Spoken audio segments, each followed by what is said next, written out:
নবনীরদ-নিন্দিত কান্তিধারম রসসাগর নাগর ভূপবরম। ओम नमो भगवते वासुदेवाय। ओम नमो भगवते वासुदेवाय। ओम नमो भगवते वासुदेवाय। ओम नमो भगवते वासुदेवाय।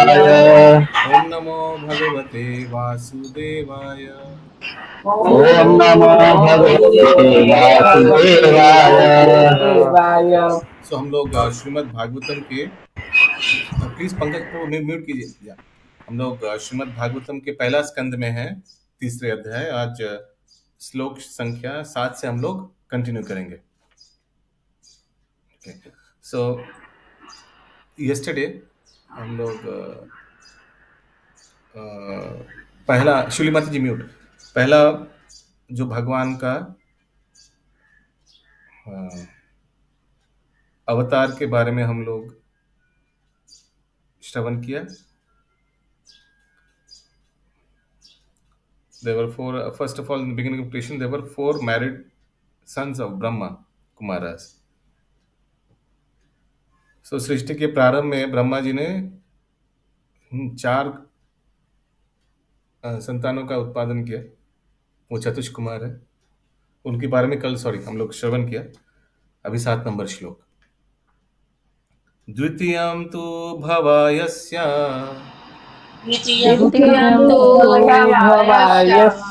रसातलागतं महिम्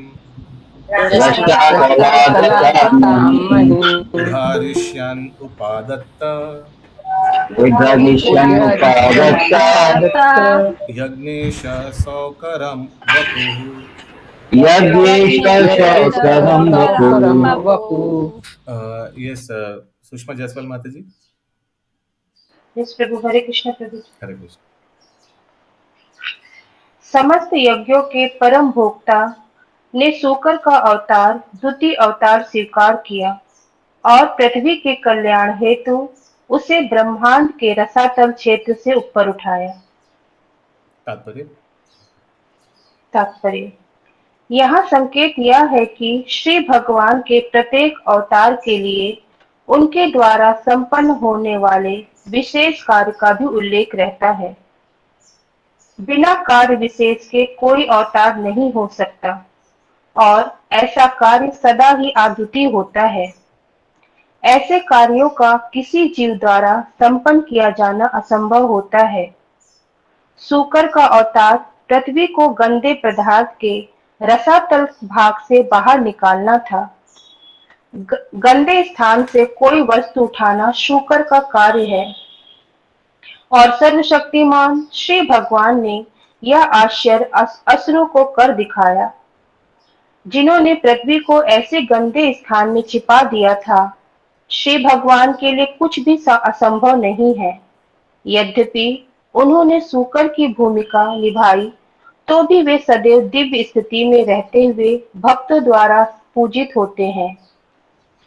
तो आप लोग को मालूम है, सत्ययुग में हिरण्यकश्यप ने पृथ्वी को रसातल में गिरा दिया था और फिर भगवान पृथ्वी को अपने सही स्थान पर रखकर हिरण्यकश्यप को पराजित करते हैं। 8 नंबर श्लोक। किसी का कोई प्रश्न है? प्रभु जी, पहला अवतार क्या था? पहला अवतार लिखा नहीं है, तो इसमें जो सेकंड से चतुष कुमार है। पहला चतुष कुमार इसमें बताया गया ना। चतुष कुमार अवतार नहीं, जैसे मतलब इसका मतलब इस भागवत का पहला जो है चतुष कुमार है, सेकंड जो है इसको नहीं वैसे शूकर। पढ़िए आगे का श्लोक। पहला तो सेकंड तो मनु था ना। हाँ आशीष प्रभु, सेकंड अवतार तो प्रभु मनु था ना। मनु हम लोग कल पढ़ रहे थे। Know that is I mean, फिर से वो लाइन पढ़िए, मनु वाला जो आप बता रहे थे। प्रभु जो कल हम लोग पढ़ रहे थे उसमें लिखा होता ना कि सेकंड अवतार जो दूसरे में आए वो मनु थे सारे। सेकंड अवतार लिखा था, मनु था, वो वर्ड वैसे लिखा था। ये पहला वाला श्लोका पढ़िए आशीष प्रभु, इसका आगे का श्लोका 6 नंबर श्लोका पढ़िए। एक्चुअली आज मेरे पास बुक नहीं है यार, वो भी नहीं, ऑनलाइन भी नहीं देख पा प्रभु मैं पढ़ूं क्या? हाँ पढ़िए। उसका वो पढ़े, सृष्टि के प्रारंभ में सर्वप्रथम ब्रह्मा के 4 अविवाहित पुत्र थे। तो अवतार के बारे में कहाँ लिखा हुआ है? इससे पहले माता जी जो सृष्टि का प्रारंभ बोल रहा है। Come on. अच्छा प्लीज मैं एक चीज रिक्वेस्ट कर रहा हूँ, मैंने जो लिखा है ना, वो मैंने वी कैनॉट उससे बाहर कुछ एज्यूम नहीं करना ठीक रहेगा। Four Kumaras is first incarnation, Ankit Prabhu लिख रहा है, जो अभी संगिनी श्याम पहला अवतार में 12 अवतार आते हैं। नहीं वो 10 अवतार मत लीजिए, 10 अवतार स्तोत्र पहले में, फिर वो मत्स्य अवतार आता है, फिर नहीं प्रभु, आज महाराज क्लास ले रहे थे, उसमें आया था ये चीज। ओके एनीवेज, अभी यहाँ जो हम लोग प्रसंग में हैं, सेकंड इनकारनेशन के बारे में बताया जा रहा है, और उसमें वरादेव के बारे में बताया गया। ओके, और जैसे संगिनी श्याम प्रिया माता जी ने बताया, first 4 incarnation, sorry 4 Chatush Kumar first incarnation. Okay, ये 10 अवतार से मैचिंग नहीं होने वाला है। जैसे अंकित प्रभु लिख रहा है, ये 24 अवतार का वर्णन आएगा अभी एक एक करके। तो 10 अवतार का जो हम लोग कीर्तन करते हैं वो मैचिंग नहीं होने वाला है इससे। प्रलय पयोधि जले, वो सीक्वेंस मैचिंग नहीं होने वाला है। 8 नंबर श्लोक, तृतीयम ऋषर्गम वै तृतीयम ऋषि शर्गम देवर्षिवम उपेत्य स देवदृष्टमुपेत्य तंत्रम सत्वतम आचष्ट तंत्रम सात्वतमाचष्ट निष्कारमयं कर्मणं यतः। नैष्कर्मयं कर्मणां यतः। यस, माता कंटिन्यू। ऋषियों के सर्ग में श्री भगवान ने देवार्षि नारद मुनि के रूप में, जो देवताओं के महर्षि हैं, तीसरा सक्तावेश अवतार ग्रहण किया। उन्होंने उन वेदों का भाष्य संकलित किया जिनमें भक्ति मिलती है और जो निष्काम कर्म की प्रेरणा प्रदान करते हैं। ओके, तात्पर्य किसी श्री को कहीं- भगवान के, हम लोग थोड़ा स्पीड में जाएंगे आज, एक्चुअली बहुत लेट चल रहे हैं हम लोग। किसी को कहीं अगर दिक्कत हो तो उधर स्टॉप कर दीजिएगा। यस सुषमा माता जी। श्री भगवान के सक्तावेश अवतार महर्षि नारद संपूर्ण जगत में भक्ति में सेवा का प्रचार करते हैं। ब्रह्मांड के विभिन्न लोकों में तथा समस्त योनियों के सभी महान भागवत भक्त उनके शिष्य हैं। श्रीमद् भागवतम के संकलनकर्ता शील व्यास देव भी उनके शिष्यों में से एक हैं। नारद पंचरात्र, जो भगवत भक्ति विषयक वेदों का भाष्य है, उन्हीं के द्वारा रचित है। यह नारद पंचरात्र कर्मियों को कर्म बंधन से तुरंत मुक्ति दिलाने की शिक्षा देता है। बद्ध जीव अधिकांशतः सकाम कर्मों के प्रति आसक्त होते हैं, क्योंकि वे अपने परिश्रम द्वारा जीवन का आनंद भोगना चाहते हैं। यह समस्त ब्रह्मांड समस्त योनियों के सकाम कर्मियों से भरा पड़ा है। सभी प्रकार की आर्थिक विकास की योजना इन सकाम कर्मियों में सम्मिलित है। किंतु प्रकृति का नियम यह है कि प्रत्येक क्रिया की परिणामकारी प्रतिक्रिया होती है और कर्म करने वाला अच्छे या बुरे कर्म फल से बंधा होता है। अच्छे कर्म का फल तदनुरूप भौतिक संपन्नता है, जबकि बुरे कर्म का फल तदनुरूप भौतिक कष्ट होता है। फिर भी भौतिक दशाएं, चाहे वो तथाकथित सुख हो या दुख हो, अंततः दुख का कारण बनते हैं। अल्पज्ञ भौतिकतावादियों को यह पता नहीं होता कि मुक्त अवस्था में शाश्वत सुख कैसे प्राप्त करना चाहिए। श्री नारद मुनि इन अल्पज्ञ सकाम कर्मियों को बताते हैं कि किस प्रकार वास्तविक सुख प्राप्त करना चाहिए। वे संसार के रोगन मनुष्यों को निर्देश देते हैं कि किस प्रकार उनके वर्तमान पेशे से उनका आध्यात्मिक उत्थान हो सकता है। वैद्य दूध की बनी वस्तु खाने के कारण अपच से पीड़ित हुए रोगी को दूध से ही बना दही ग्रहण करने का उपचार बताता है। अतः रोग का कारण तथा उसका उपचार एक ही हो सकता है, किंतु उपचार करने वाले को श्री नारद मुनि के समान ही कुशल वैद्य होना चाहिए। श्रीमद् भगवत गीता का भी यही उपदेश है कि अपने परिश्रम के फल से श्री भगवान की सेवा करनी चाहिए। इससे नैष्य कर्म या मुक्ति का पथ सुलभ हो सकेगा। हरे कृष्ण। हरे कृष्णा। Any questions?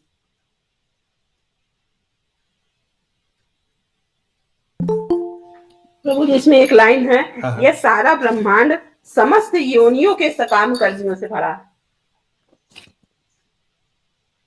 हाँ, तो सकाम कर्म यानी जो भौतिक कर्म से भरा है।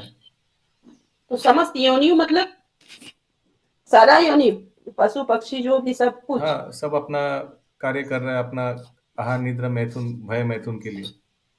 Okay. Any other question? 9 number श्लोक।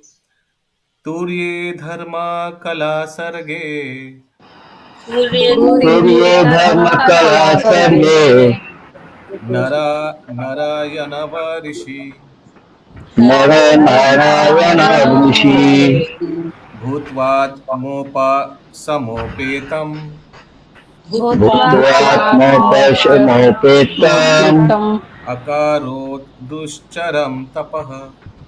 अकरो दुष्चरं तपः।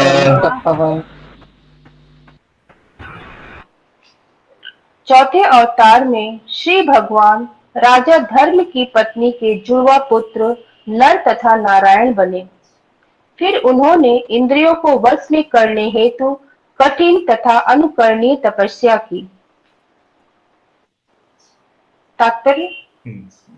हरे कृष्ण। प्रभु जी, राजा धर्म कोई नाम है? हाँ माता जी। राजा धर्म कोई नाम है? हाँ, राजा धर्म वो ऋषभ देव का ही नाम सेम। ओके। तात्पर्य: राजा ऋषभ ने अपने पुत्रों को उपदेश दिया था कि श्री भगवान का साक्षात करने हेतु तपस्या ही मनुष्य का एकमात्र कर्तव्य है। अतएव हमें शिक्षा देने हेतु ही श्री भगवान ने आदर्श प्रस्तुत करते हुए स्वयं ऐसा किया। श्री भगवान भुलक्कड़ जीवों पर अत्यंत दयालु रहते हैं, अतः वे स्वयं आते हैं और अपने पीछे आवश्यक आदेश छोड़ जाते हैं। वे बद्ध जीवों को भगवत धाम वापस बुलाने हेतु अपने उत्तम पुत्रों को भी प्रतिनिधि बनाकर भेजते हैं। हाल में ही अभी सबकी स्मृति में ही है, भगवान श्री चैतन्य भी ऐसे कार्य के लिए इस लौह उद्योग के युग में पतित आत्माओं पर विशेष कृपा करने हेतु प्रकट हुए। श्री नारायण अवतार की पूजा आज भी हिमालय की पर्वत श्रृंखला में स्थित श्री बद्री नारायण में की जाती है। Yes, any question? बद्रिकाश्रमी की बद्रीनाथ? हाँ। हरे कृष्ण प्रभु जी। यस माता जी। प्रभु जी, इसका क्या मतलब हुआ? वे बद्ध जीवों को भगवत धाम वापस बुलाने हेतु अपने उत्तम पुत्रों को भी प्रतिनिधि बनाकर भेजते हैं। ऋषभ देव का पुत्र नर नारायण वो भगवान ही प्रवेश किया, तो भगवान अपना पुत्र को भी भेजता है। तो नर नारायण ऋषि तपस्या करके तपस्या का प्रतीक है। जैसे हम लोग को मालूम है ना, भगवान बद्री नारायण में ध्यान करते हैं, जगन्नाथ में भोजन करते हैं, वो बताते ना हम लोग। तो ध्यान से कैसे भगवत प्राप्ति हो सकता है, ये शिक्षा दिया भगवान ने। फिर प्रभुपाद ने वैसे ही ऋषभ देव सन इज भारत। हरे कृष्णा। प्रभु जी धन्यवाद।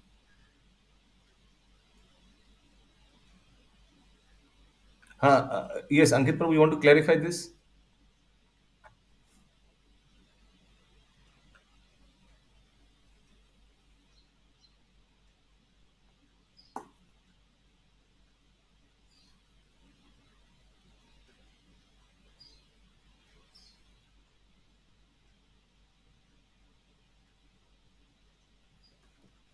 Rishabh Desavan is Naranaran. So here, King Dharma उनका और उनका पत्नी का पुत्र है नर और Narayan. Okay, so Rishabh Dev is not king dharma. Okay Shashi माता जी, ये मिस्टेक हो गया। या थैंक्स अंकित फॉर क्लैरिफाइंग। প্রভু মানে ঋষভদেব ধর্মরাজ নয়, না ঋষভদেব ধর্মরাজ ধর্ম নয়, না।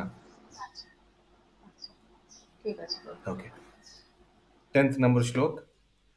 पंचमा नर नारायण ऋषभ देव के पुत्र नहीं हुए? नहीं, धर्मा महाराज धर्मा और उनके स्त्री का पुत्र, जैसे लिखा है अनुवाद में। ओके, श्लोक नंबर 10। पंचमा कपिलो नाम पंचमः कपिलो कपिलो नाम नाम सिद्धेशा कल विप्लुतम सिद्धेश काल विप्लुतम प्रोवाच शूरये सांख्यम उवाच सूरये सांख्यम तत्त्वग्राम विनिर्णयम्।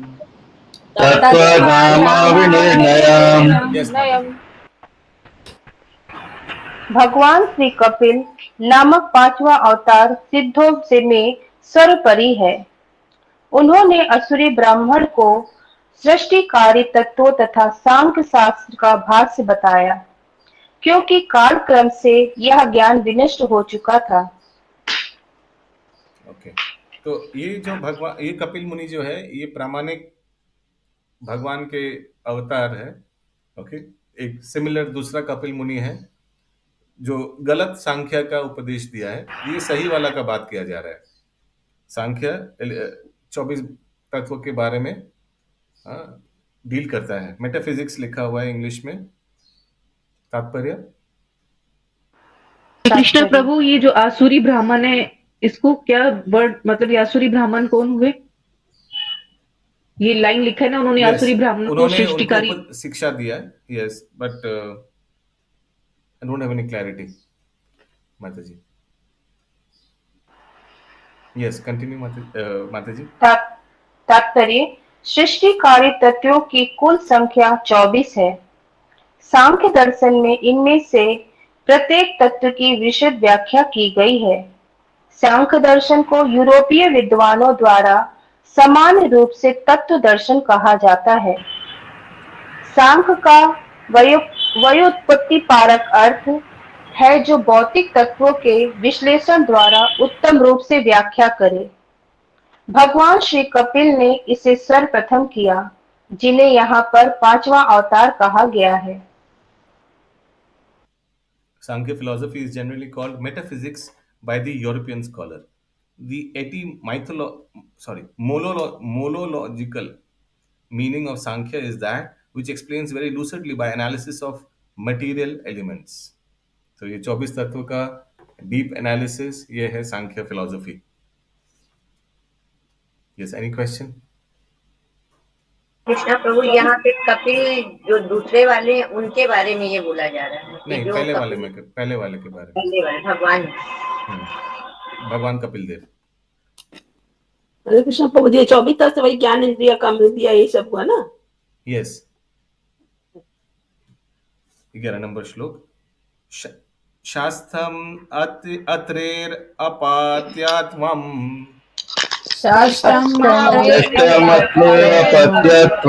वृत्त प्राप्तो अनासूयया वृक्षे किम अलार्काय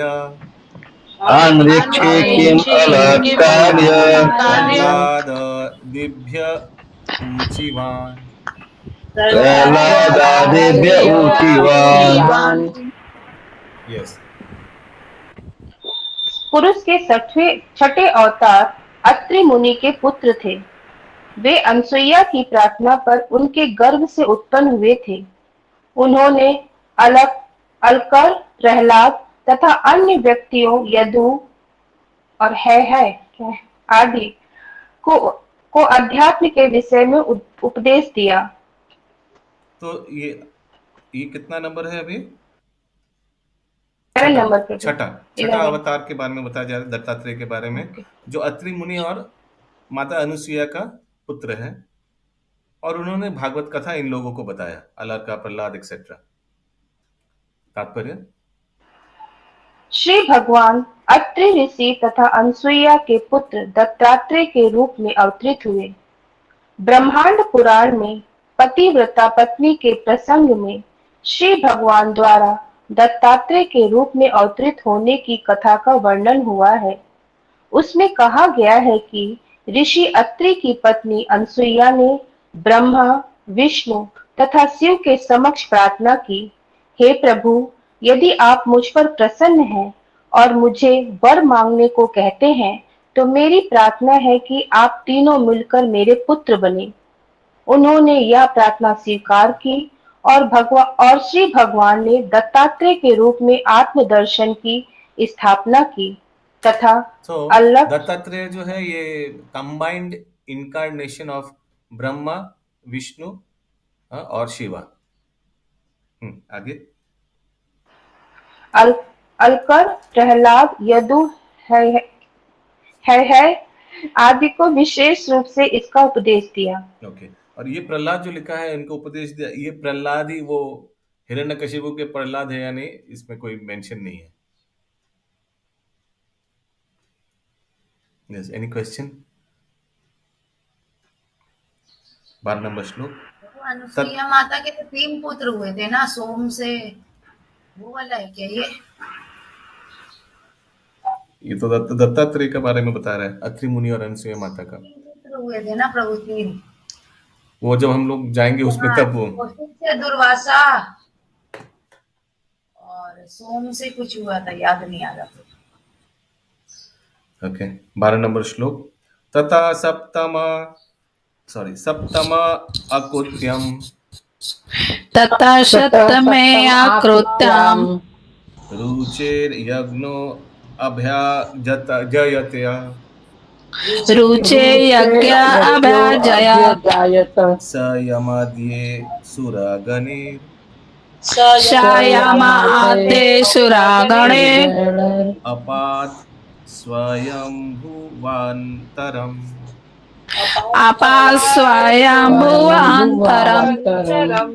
यस माता जी। 7वें अवतार प्रजापति रुचि तथा उनकी पत्नी आकृति के पुत्र यज्ञ थे। उन्होंने स्वयंभू मनु के बदलने पर शासन संभाला और अपने पुत्र याम जैसे देवता की सहायता प्राप्त की। The seventh incarnation was Yagya, the son of Prajapati Ruchi and his wife Akuti.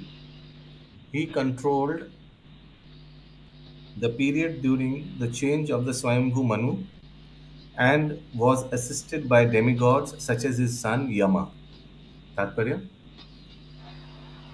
भौतिक जगत की विधि हरे कृष्णा व्यवस्था प्रभु जी, यज्ञ के पुत्र हुए यमराज। यमा तो लिखा है अभी, आई डोंट नो, ये यम जो यज्ञ है के पुत्र हुआ ना, यम जो भी हो, ये यज्ञ के पुत्र के बारे में लिखा हुआ है ना। यस। भौतिक जगत की विधि व्यवस्था बनाए रखने हेतु देवताओं द्वारा ग्रहण किए जाने वाले प्रशासकीय पद अत्यंत उन्नत पुण्यशाली जीवों को प्रदान किए जाते हैं। यानी जो बहुत अच्छा उत्तम श्रेणी के भक्त हैं उनको ये देवी देवता का उपाधि संभालने के लिए दिया जाता है। आगे। जब ऐसे पुण्य आत्माओं का अभाव होता है तो श्री भगवान स्वयं ब्रह्मा, प्रजापति, इंद्र आदि के रूप में अवतरित होकर शासन भार संभालते हैं। स्वयंभू मनु आधुनिक युग वैवस्वत मनु का है। के काल में कोई ऐसा उपयुक्त जीव न था जो इंद्रलोक के राजा इंद्र का पद ग्रहण कर सके। उस समय श्री भगवान स्वयं इंद्र बन गए। यमा आदि अपने पुत्रों तथा देवताओं की सहायता से भगवान यज्ञ ने संसार का शासन संभाला। तो ये यज्ञ अवतार के बारे में बोला जा रहा है, ये 7वां। किसी का कोई प्रश्न है? प्रभु जी, प्रजापति और ब्रह्मा अलग अलग होते हैं?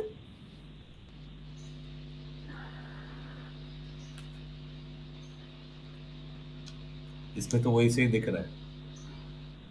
क्योंकि ब्रह्मा को ही प्रजापति भी क्योंकि बोला दक्ष जाता है। दक्ष भी प्रजापति है माता जी, हाँ? दक्ष भी प्रजापति है, ये शायद दक्ष को बोला जा रहा है। ओके। 7 तरह के प्रजापति होते हैं ना? कितना प्रजापति होता है? लेट्स 7 हाउ मेनी प्रजापति, एक सेकंड देख लेते हैं। List of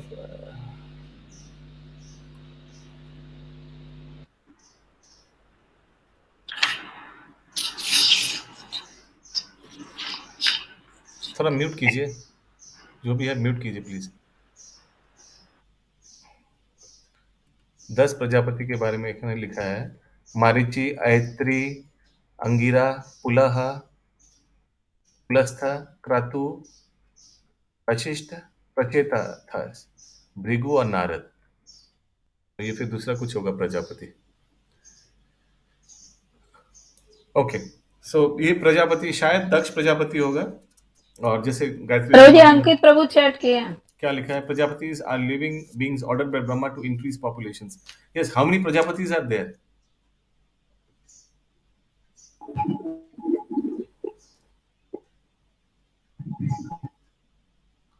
okay, anyways, so Ankit Prabhu बता रहे कि प्रजापति जो है ये ब्रह्मा द्वारा ऑर्डर किया गया, जो माने जीवों का उत्पादन के लिए उन लोगों को प्रजापति बोला जाता है।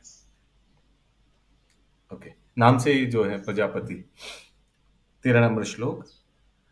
अष्टमे मेरु देव्यां तु अष्टमे देव्यां तु नाभिर्जाता उरुक्रमः उरुक्रम दर्शयन् वर्तमाधीराणां दर्शयन् वर्तमधीराणां सर्वश्रम नमस्कृतम्।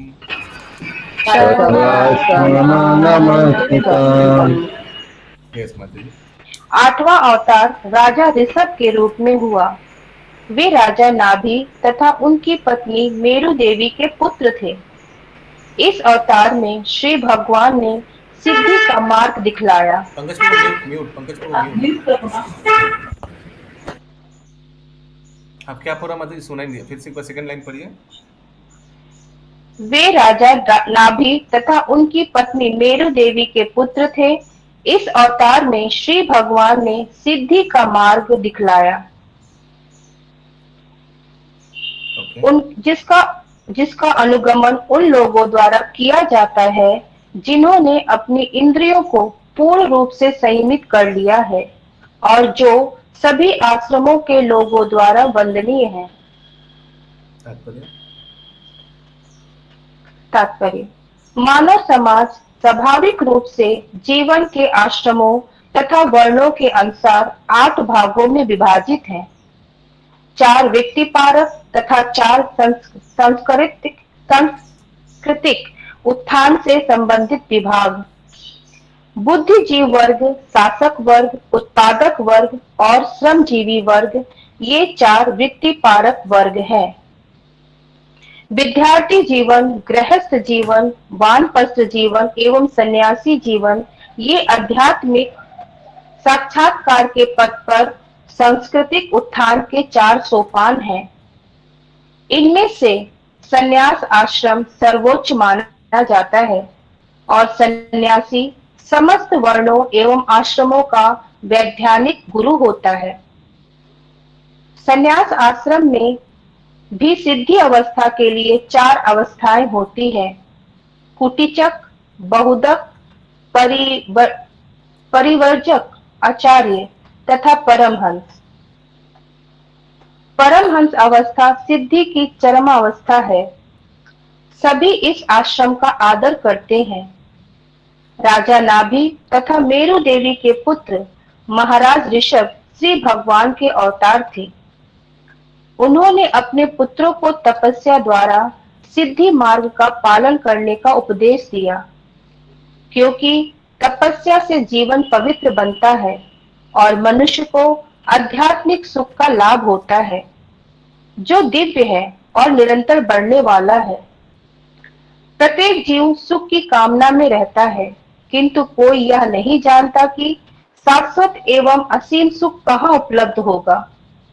अल्पज्ञ मनुष्य वास्तविक सुख के स्थान पर भौतिक इंद्रिय सुख की कामना करते हैं, किंतु ऐसे अल्पज्ञ मनुष्य यह भूल जाते हैं कि इस प्रकार का अस्थायी तथाकथित इंद्रिय सुख तो कूकर सूकर भी भोगते हैं। कोई भी पशु पक्षी या जंतु इस इंद्रिय सुख से वंचित नहीं है। प्रत्येक योनि में, जिसमें मनुष्य योनि भी सम्मिलित है, ऐसा सुख प्रचुरता से उपलब्ध होता है, किंतु मनुष्य जीवन ऐसे सस्ते सुख के निमित्त नहीं मिलता। मनुष्य जीवन तो आत्म साक्षात्कार द्वारा शाश्वत तथा असीम सुख प्राप्त करने हेतु मिला है। यह आत्म साक्षात्कार तपस्या अर्थात स्वेच्छा से कष्ट सहकर तथा भौतिक सुख से दूर रहकर ही प्राप्त किया जा सकता है। जो व्यक्ति भौतिक आनंद से अपने आप को पृथक रखने में पुट है, वे धीर अर्थात इंद्रियों द्वारा विचलित न होने वाले व्यक्ति कहलाते हैं। केवल ऐसे ही धीर व्यक्ति संन्यास आश्रम ग्रहण कर सकते हैं और क्रमशः परमहंस पद को प्राप्त कर सकते हैं, जिसकी पूजा समाज का हर व्यक्ति करता है।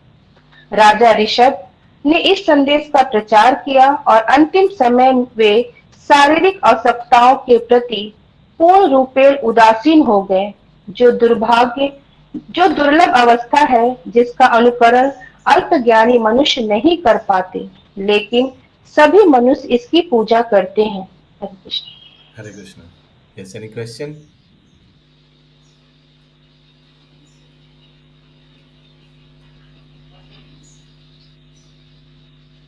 चौदह नंबर श्लोक। ऋषिभीर यचितो भेजे ऋषि भी अचिता भेजे नवमां पार्थिवं वपुः नवमां पार्थिवं वपुः दुग्धे माम् ओषधीर्विप्रस् तेनयं स उषत्तमः।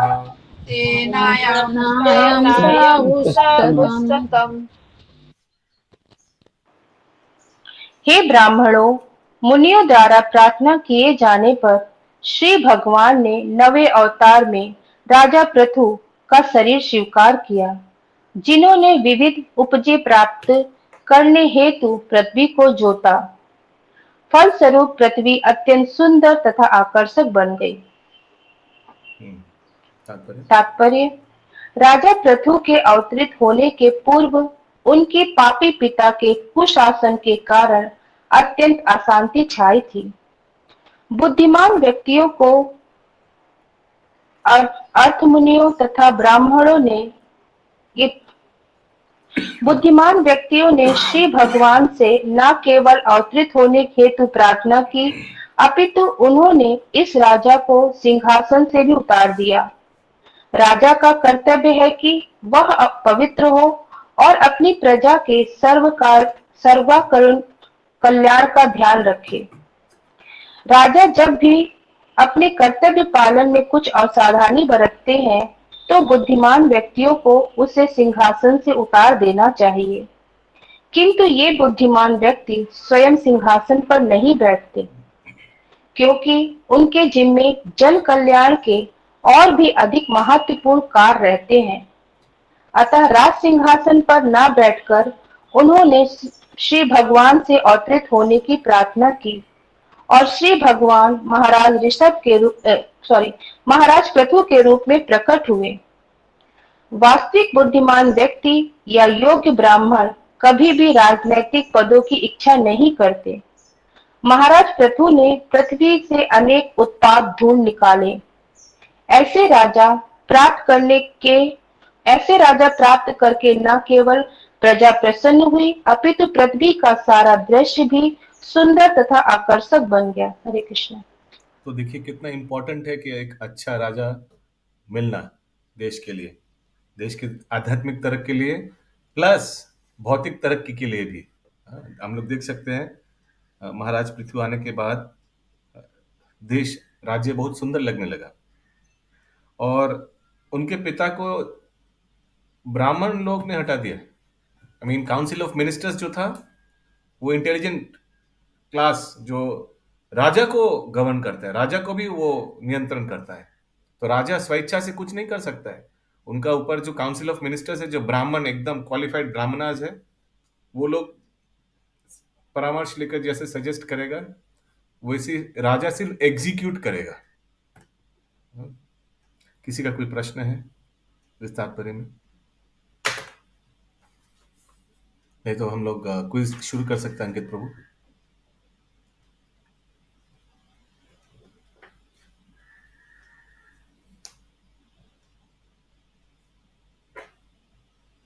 तो भगवान के यहाँ अवतारों के बारे में वर्णन किया जा रहा है। बाद में हम लोग देखेंगे इन्हीं अवतारों से ही जो डायनेस्टी निकल रहा है, पूरा जितना जीव है सब उसी में आ रहा है, हम लोग भी।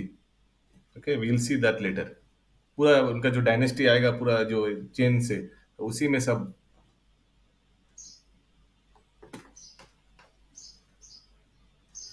प्रभु हरे कृष्णा। यस पूनम माता जी। प्रभु, my brother he had joined today in your class. Sandeep, are you there? No, I don't think. Sujay. Sujay. हाँ. You can switch on your video. Video on call. Am I visible? Hare Krishna प्रभु। Yes, you. Hare Krishna Sandeep प्रभु, welcome to ISKCON family. Yeah, Hare Krishna. Hare Krishna, you're from you are in Agartala only? Oh no, No, I'm not in Agartala. I am in a district called Karimganj. Karimganj, हाँ. Karimganj, yeah, it's in Assam. हाँ. Okay. Welcome to our ISKCON Gita class. Sorry, Bhagavatam class. Yeah. So every afternoon Thanks. you can join us, Prabhu, for Bhagavatam. Yeah. So हम लोग एक बार प्रभु के लिए एक बार हरि बोल बोल के 3 बार हम लोग हरि बोल बोल के उनको स्वागत करेंगे। हरि बोल, हरि बोल, हरि हरि बोल, बोल, हरि बोल। हरि बोल। Hare Bool, Hare Bool, Hare Bool. Okay. So